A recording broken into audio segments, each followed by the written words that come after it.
Hi everyone, I'm Josh Dean. And I'm Paul Hungerford. Welcome to DR1's Drone Center. On this edition, we will be talking about the weekend's big racing events, including the MultiGP's Die Hard Memorial Day race, IDRA's North American Cup West Qualifier, and a big announcement from the ERSA on an upcoming event in an iconic location in Paris.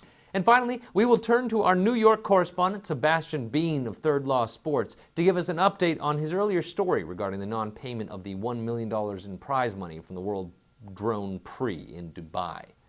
We will also be announcing the next pilot in the DR1 Invitational presented by Mountain Dew, as well as the host of the event. Believe me, Josh, this one is going to have pilots talking. Well, then, color me curious.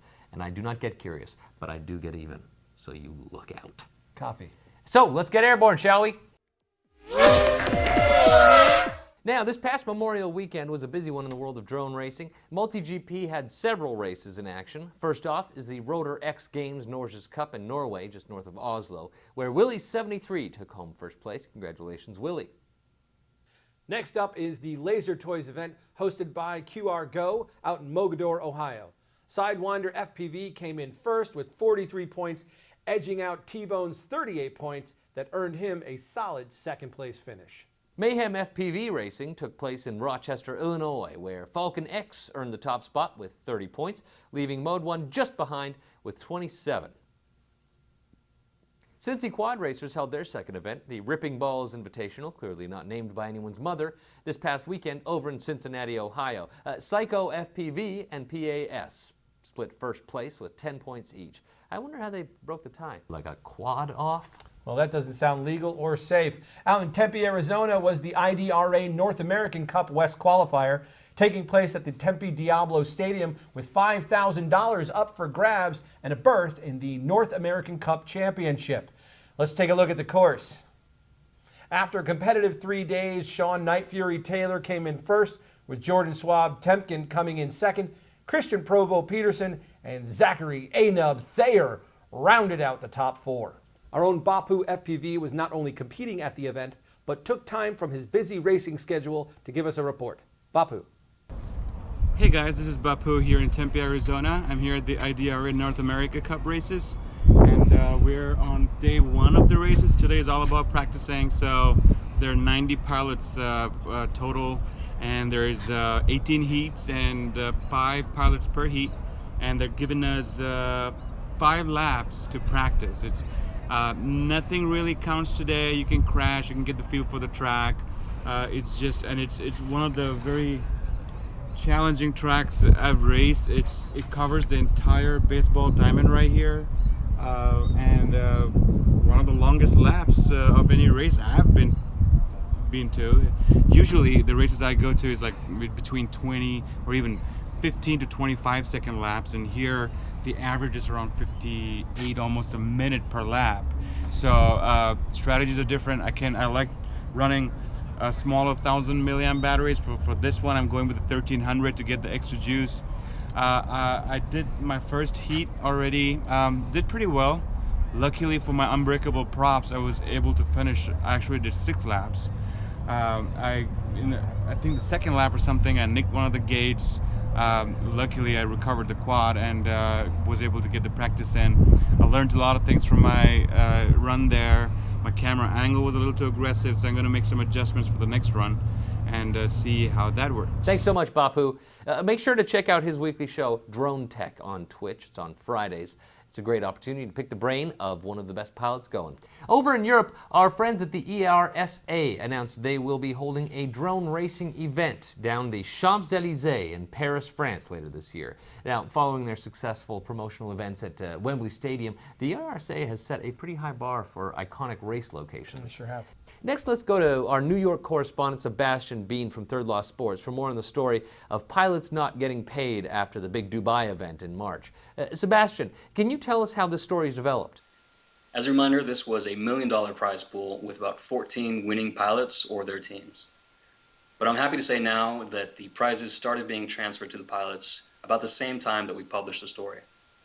And while I don't have 100% confirmation, I think it's safe to say that everyone has received their prize money now. I think there were very good reasons why it took so long for the money to be sent out, and this includes the fact that the money needed was coming from the Dubai government, and the paperwork for the payments was being handled by a bunch of different organizations. So you can imagine that there was a lot of red tape surrounding this entire event. So this issue is a mistake that's really easy to make for what is a new and really chaotic growing sport. I think this will be a mistake that is likely not to happen again in the sport of drone racing. Scott Refston with the IDRA told me that the Drone Nationals in New York City is going to continue this policy of awarding pilots their winning prizes either at the podium or in the packets to take home with them. And I think that Mountain Dew is going to do the same for DR1 racing events because they are a big company. It's important to treat pilots as the professionals that they are for the growth of drone racing. Thank you for your time. This is Sebastian Bean with thirdlawsports.com, powering down. Great work there. Thank you so much. Well done. Now, let's talk DR1 Invitational news, because we actually have some. The DR1 Invitational, presented by Mountain Dew, has chosen their host, and Drone Center has the exclusive. Many Bothans died to give us this information. Not only is this host a fantastic drone pilot with an already impressive track record, he happens to be one of the pilots they already announced. That's kind of weird. It means he will be stepping out of the race and behind the mic. Without further ado, the host of the DR1 Invitational, presented by Mountain Dew, is none other than Mr. Steele Davis. Hey, congratulations, Steele. How's it going? The entire crew here at Drone Center has just been excited since hearing the news. How does it feel to trade your goggles for a microphone? Feels pretty good. I used to sing and play in bands a lot, so a microphone's not too foreign to me. When you took over the mic at the World Drone Prix in Dubai, suddenly the event picked up tempo and credibility. Tell us, how did it happen? Well, I actually had to beg for that to happen. I was kind of cringing listening to the announcement that was happening at the particular time, which was essentially both days that I was there. He wasn't a bad announcer in general, but as far as like technical knowledge, just listening to someone that has no idea what they're talking about try to talk about something technical kind of makes me hurt inside a little bit. So I went up to the IDRA guys and the aerial GP guy, and I was like, hey, can I please step in there? And it was a big fuss, but apparently by the end of the second night, I actually was able to get on the mic and show people what I was talking about and what I could have done to improve the situation earlier in the event. They're lucky you stepped in. So what makes a good drone race? Is it the track, the pilots? Is it a mix of both? It's definitely a mix of the two. If you have really good pilots on a crappy track, there's been a lot of examples of both of these scenarios. So I think like some of the tracks that were done, like there was a race called XDC that was done a while back, and it was like a really tight track, really like almost an obstacle course, and there was a lot of really good pilots there. But since it was so technical and so small, it really was down to like who had the best video and who got lucky that night. Where you go to some other races, and I've seen really amazing tracks, but the pilots that are there, like no one's ever heard of, and they're just like really good at designing tracks. So, and they fly them, and it's like no one ever really gets any recognition because there was not a big name person there. So yeah, you really need both. You need a really well-designed track, and then you need obviously pilots that people are aware of and know their skill level. Oh. What are you hoping to see from the pilots in the DR1 Invitational? I'm hoping for an all-out brawl, so assuming that it'll be like a baseball brawl where they throw the goggles on the ground instead of their baseball caps, and then they start punching each other in the face. Growing up. It's hard to do. Well, there's not as many people on the FPV team, so I would assume it's going to be like two guys hugging, and then the other guys just kind of dogpiled on top of them, essentially hugging them. What are you hoping to see from the sport overall? Where do you see drone racing heading now? In the near future, I would say that it's going to be a sport of some sort. I don't know what that means, and it rhymed, but a sport in a sense that there are going to be paid pilots. There's going to be professional pilots out there. Like a lot of people think that the pilots that are flying now are professional, when in reality they're doing it out of just the love for it and the potential that it will become something where they can actually make a living at doing this. So I will say that it's going to become a professional sport, if you will, where there are going to be people that are just paid to go fly and paid to have skill. And then there will be technological people that will just focus all of their time and efforts on advancing the technology, where kind of right now it's a little of both. Like the pilots are helping the technology advance by telling people what sucks and what doesn't, but then also making assessments and fixing the problems themselves, because in all reality, you have to know how to fly to be able to tell you what the problems are. So if you're at the cusp of what the technology is like capable of, then you're like, okay, well, this is what I have to compensate for because this sucks. And then you obviously grab an engineer that can put what you're saying into reality, and which is hard to do. But yeah, grabbing somebody like that and getting teams together. I mean, I assume it'll be like Formula One, obviously not on that kind of scale, but I would assume it's going to be similar to that. Great, thank you. That was Steele Davis, newly christened host of the DR1 Invitational presented by Mountain Dew. Josh, let's talk about the next pilot to join the DR1 Invitational team. Okay, now we are the very first to make this announcement. The new 8th pilot comes to us from across the pond from Team XBlade. The 8th pilot in the DR1 Invitational presented by Mountain Dew is Gary Kent, aka Justice FPV. Gary, are you there? Hey, Gary. Yeah, I'm here. I'm good, thanks. Oh, we're doing wonderfully. Very excited to have you here. Is that the trophy right behind you right there? Yeah, that's the one. It's it's pretty nice. It's a pretty big trophy. I struggled getting that on the plane on the way home. To be Yeah, it honest didn't with fit in you. the overhead compartment, I bet. Why don't we get right into it? Yeah, let's do it. Josh, let's start right at the beginning. I'm curious about this. How did you get into drone racing? So about just over a year ago now, me and my friends were watching we're just watching some videos on YouTube, and we come across a video called, I think it's called the French Force. It's a really popular video in the quad world. I think it got hundreds of thousands of people into racing quads. But so we looked at that, and then I found some more videos and started doing some research, and I just found some fantastic pilots doing some amazing things, and I was just like, this is the future. Like, the future's now, and look what these people are doing. They're racing through forests like it's Star Wars. So indoor action. Exactly. So I saw that, and it kind of sat in the back of my mind. And then around New Year's time, I'd read somewhere to try and like spend 20 hours on something new, something you'd never done before, totally unrelated to what you normally do. So I kind of set myself that resolution, and what I did is I went out and bought a small little quadcopter, probably about the size of the palm of my hand, and I flew that around my house because it's so small you can fly it indoors. Yeah, wow. I've smashed a few of those. For a second there, I thought you said you flew your house. So yeah, I flew that for about 2 months, and I knew straight away that was going to be for me, because at that time you started to do more research and you see people flying these things FPV, and I was just like, this is the hobby for me. I've got to get into this. That's great. So I started to research building my own quadcopter, and then a month later I had my own one and was out there practicing. So that's kind of how I got into it. It sounds like it really worked for you because you just won a big race in France. What can you tell us about it? Yeah, so I went to the first FIA World Cup event in France. It was a huge event. There was like I think nearly 200 pilots there. It's like my first ever international event. It was massive. There were some really big names there. That obviously you see these guys racing on YouTube. You see their videos, post them, and you just think, wow, that's amazing. So I got there, and the whole event was so good. I mean, I think the bar, I think if you speak to anybody that was in the finals or any of the races leading up to the finals, the quarterfinals, the semi-finals, Sean Taylor, Night Fury, Brian Morris, Brain Drain, Bad Side, Giuseppe, sorry, not forgetting Duncan Bossian, the French pilot, and the #1.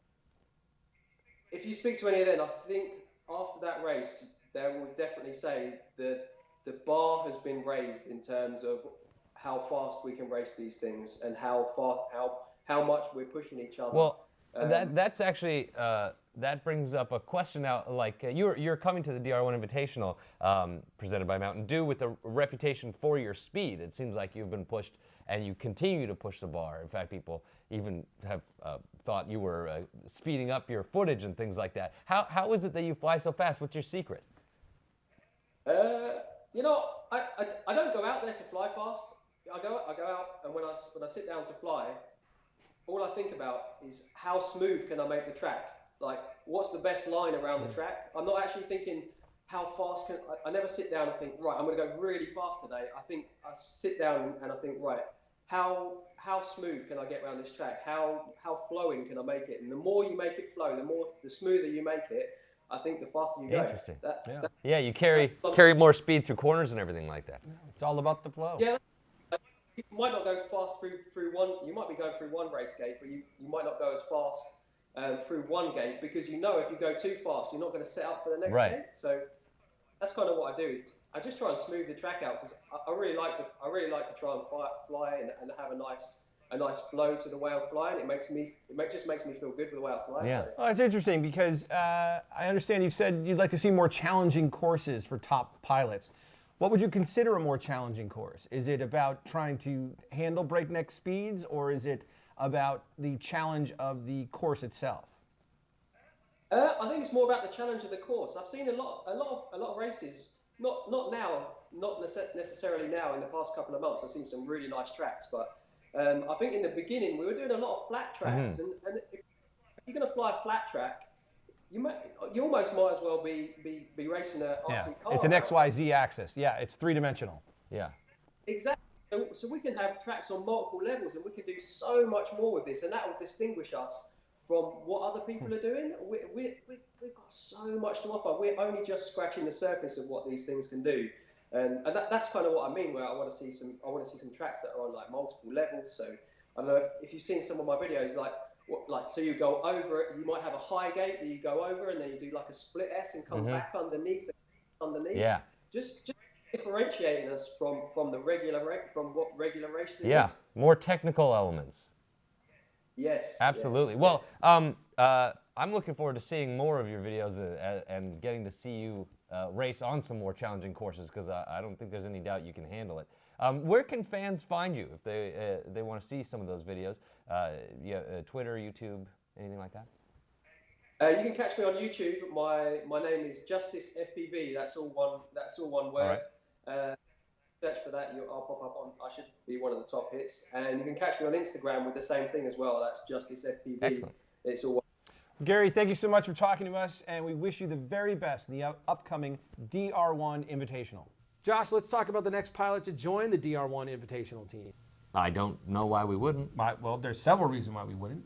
Well, let's not think of those. Let's think of the reasons we will. It will, however, require us to use a technology that we have been developing here in the Drone Center labs. It is a proprietary technology which allows us to communicate using our faces and voices to any part of these contiguous United States, even all the way over on the East Coast. I say let's do it. Ladies and gentlemen, and drones who are watching, little drones at home, I give you the 9th pilot named to the DR1 Invitational, coming to you from the very distant East Coast. Give a big congratulations to Kevin Stinger Swarm Dougherty. How's it going, guys? So, how does it feel to be selected as the 9th pilot in the DR1 Invitational presented by Mountain Dew? I'm really excited. It's going to be another time to get together with a bunch of other pilots that I'm friends with and fly and have a good time and throw down some good competition. Still using the same logo? And the same bike? Okay, so the call sign Stinger Swarm is a reference to a group of friends of mine from college. We had, it was a little bit ridiculous, we had a bicycle gang, and we would get together and make spray paint our logo on t-shirts and go out to parties and bars and act like a motorcycle gang, but riding bicycles. It's a little bit ludicrous, but a lot of fun, and it ended up being an online name that I went by for years after that. I tried to think of something original once I started flying FPV, but I couldn't. I just hate coming up with new names, so I stuck with Stinger Swarm. I do still have the same bike, actually. I don't ride it as often. It's a little BMX bike, and I'm just getting old. But for the logo, I'm actually working with some people right now trying to update it and hopefully roll that out here soon. So how did you get into drone racing? it was kind of a convoluted process. A friend of mine was interested in RC and was watching the flight test videos, and his fiance asked me to help her pick out a birthday present for him. So I went and watched some flight test videos and got kind of hooked myself and started building some RC planes. And then I saw the races that they were doing in France. I think it's Argonne. I don't know if I'm saying that right. But yeah, that one with the LEDs on the quads, and they're racing through the woods. And I was like, I have got to do that. So then I saw some Sharpoo videos and started flying. Met up with was lucky in that I live in the same city as Steele and Jonathan, and met up with them and started flying all the time. And I've recently started going to races. I've been mostly doing freestyle up till not too long ago. Why do you think this sport has suddenly exploded on the scene? I think the cause of the explosion is that basically every male between 10 years old and dead sees the ability to go and fly and just latches onto it. It's something that a lot of us have had like a primal desire to do. I know I have ever since I was a little kid, and now that we can strap on the goggles and in our actual reality, not some video game, go flying around, it's nothing short of magical. So I'm not surprised that there's an explosion of interest. I think it all has to do with where the technology is, and that it's not been that long that this has been a possibility. And it's still a little bit of a DIY aspect to it. So there's some barriers to entry that are getting smaller and smaller every day, though. Now, you said you used to do a lot of freestyle. What has driven you towards racing? To me, it's really just two things on the same spectrum. I went out today and was flying with friends, and it's a social thing. You get together with your friends, you fly, you push each other, you have a good time. When you go to races, there's just more people and a little bit less flying as a result, but it's the same thing. You're meeting up with like-minded individuals and flying. And a good friend of mine, Phil Frybot, he was going to a race in Florida and invited me to come along with him. And so I tagged along, and I ended up having a really good time. And so I decided then I wanted to kind of pursue it a little bit more. So I went to Mega Drone X and did well enough up there to qualify for nationals. And just finished a race out in Phoenix where I did not do so well, but I had a good time still. And so, yeah, I'm just slowly getting more and more into the racing. What's up next for you? Flying more all the time. So, Kevin, where can fans find you? Twitter, Instagram, Facebook? Instagram, Facebook, Kevin Dougherty on Facebook. I don't have a fan page. It's just my personal one that's become overrun with mini quads. YouTube and also Instagram at Stinger Swarm, and Twitter. Thanks a lot. Excellent. Thank you so much for joining us, Kevin. That was Kevin Dougherty, a.k.a. Stinger Swarm, the 9th addition to the DR1 Invitational roster. And please remember to join us next week, where we will be announcing the 10th DR1 Invitational pilot right here on Drone Center. And be sure to join Josh this next Wednesday night at 6 p.m. for the Twitch Picks, The Last Pilot, where Josh and Twitch will watch the top pilot videos and join forces to choose the last pilot in the DR1 Invitational presented by Mountain Dew. Josh, in this race to the finish line, how do pilots get footage to you if they think they have what it takes? Easy, Paul. Hashtag DR1 Twitch Pics. It's that easy. Just upload your drone footage to the interwebs and hashtag us the link via Instagram, Twitter, or Facebook. Hashtag DR1 Twitch Pics, which may be appearing in this region, probably not. Then join us here Wednesday at 6 p.m. PST for Twitch Picks The Last Pilot, where I will be here and you will be there, and we will all be watching the videos that were sent in, and we will be judging them harshly but fairly, but harshly. Hey, that's it for this week's Drone Center. Be sure to join us again next week for more drone racing news, upcoming events, and the announcement of the 10th and 11th pilots in the DR1 Invitational presented by Mountain Dew. I have been Josh Dean. I will still be Paul Hungerford. And we are behind a large desk.